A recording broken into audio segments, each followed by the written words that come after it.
Hello all, welcome back to screen space.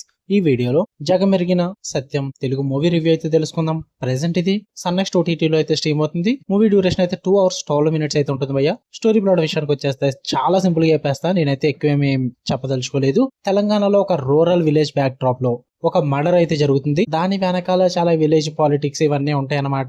వాటన్నిటి చుట్టూ నడిచే స్టోరీయే ఈ జగమెరిగిన సత్యం. నేనైతే చాలా చెప్పలే స్టోరీ ప్లాట్ అనేది, చాలా సింపుల్ గా చెప్పేసా. ఇక ఫుల్ రివ్యూలోకి వెళ్ళిపోయే ముందు మీరు కనుక ఛానల్ కి కొత్తగా వచ్చుంటే ఒక్కసారి వీడియోని లైక్ చేసి వీడియోని చివరి వరకు చూడండి భయ్య. రివ్యూ నచ్చితేనే వీడియోని లైక్ చేయండి, షేర్ చేయండి, ఛానల్ కూడా ఖచ్చితంగా సబ్స్క్రైబ్ చేసుకోండి. అండ్ ఒకవేళ సబ్స్క్రైబ్ చేసుకుంటే కనుక వీడియో కింద డిస్క్రిప్షన్ లో ఇన్స్టాగ్రామ్ లింక్ కూడా ఇచ్చాను, ఒకసారి వెళ్ళి ఫాలో కొట్టండి భయ్య. ఇక ఈ మూవీ విషయానికి వచ్చేస్తే ఫస్ట్ థింగ్స్ ఫస్ట్, నాకైతే ఇట్ వాస్ గుడ్ భయ్య. ఇన్ కేస్ మీరు కనుక రూరల్ బ్యాక్ డ్రాప్ ఉన్న విలేజ్ డ్రామా చూద్దాం అనుకుంటే చూడండి అని చెప్తా. నాకైతే వాటి పరంగా అయితే వర్కౌట్ అయింది, బట్ ఎక్కువ ఎక్స్పెక్ట్ చేయొద్దు భయ్య. ఇది ఒక స్మాల్ బడ్జెట్ ఫిల్మ్, సో దానికి తగ్గట్టుగానే ఉంటుంది. సో అది మైండ్ లో పెట్టుకుని చూడండి. యాక్చువల్లీ ఇది వచ్చినప్పుడు అసలు ఎవరిదిరా మూవీ అని చెక్ చేసా, రవితేజ మేనల్లుడిదంట ఈ మూవీ వచ్చేసి. ఓకే, మనకి ఎవరైతే ఉంది కంటెంట్ నచ్చితే చాలు. నాకైతే పర్లేదు, బాగానే అనిపించింది. ఓకే. పాజిటివ్స్ విషయానికి వచ్చేస్తే అవినాష్ వర్మ డెబ్యూ పర్ఫార్మెన్స్ భయ్య. రవితేజ నెఫ్యూగా ఎంట్రీ ఇచ్చిన న్యాచురల్ యాక్టింగ్ తో ఇంప్రెస్ చేశాడని చెప్పాలి. చాలా బాగా పర్ఫామ్ చేశాడు. అథెంటిక్ తెలంగాణ రూరల్ సెటప్ అయితే ఉంటుంది. మొత్తం స్టోరీ అంతా కూడా 1994 తెలంగాణలో జరుగుతుంది అనమాట. ఆ నేటివిటీని చాలా బాగా క్యాప్చర్ చేసి చూపించారనిపించింది నాకైతే.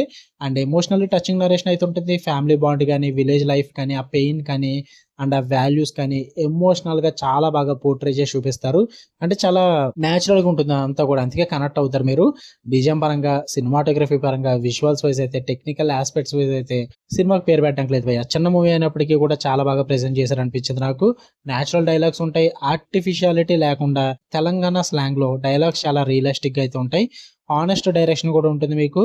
అంటే డెబ్యూ డైరెక్షనే, బట్ చాలా హానెస్ట్లీ విజిబుల్ గా ఉంటుంది మొత్తం అంతా కూడా. దాని పరంగా అప్రిషియేట్ చేయొచ్చు అనిపించింది నాకు. నెగిటివ్స్ విషయానికి వచ్చేస్తే స్లో పేస్డ్ నరేషన్ భయ్య. ఫాస్ట్ స్టోరీ లవర్స్ కి అయితే చాలా వరకు కూడా బోర్ కొట్టుద్ది మూవీ అన్నది. చాలా స్లో పేస్డ్ గా అయితే నరేషన్ ఉంటుంది, చాలా ప్రాబ్లమేటిక్ అనిపిస్తుంది అనమాట.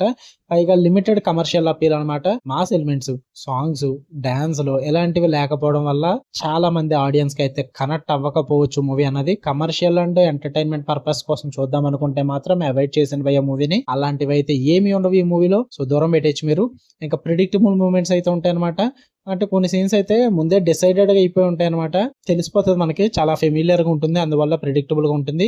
ఎస్పెషల్లీ సెకండ్ హాఫ్ అయితే చాలా లెట్ డౌన్ అయిందని చెప్తాను నేను. ప్రాబ్లమేటిక్ అనిపించింది నాకు, ప్రిడిక్టబుల్ గా అనిపించింది. అందుకే అంతగా ఫుల్ కాన్ఫిడెంట్ గా సూపర్ అని చెప్పలేకపోయాను మూవీని. ఓవరాల్ గా చెప్పాలంటే ఒకసారి వన్ టైం వాచబుల్ అని చెప్తే, అది కూడా Telangana slang, Telangana rural back drop లో జరిగే మూవీ చూద్దాం అనుకుంటే ట్రై చేయండి భయ్య, వర్కౌట్ అవుద్ది. ఫ్యామిలీతో కూడా చూడొచ్చు, ప్రాబ్లం ఏం లేదు. సన్ నెక్స్ట్ ఓటీటీలో అయితే ఉంది. మీకు కనుక రివ్యూ నచ్చితే వీడియో లైక్ చేయండి, షేర్ చేయండి, మీ ఒపీనియన్స్ కూడా కామెంట్ చేయండి. ఇలానే మరిన్ని interesting movies and web series reviews కోసం బెల్ ఐకాన్ ఆన్ లో పెట్టుకోండి. Love you all, by.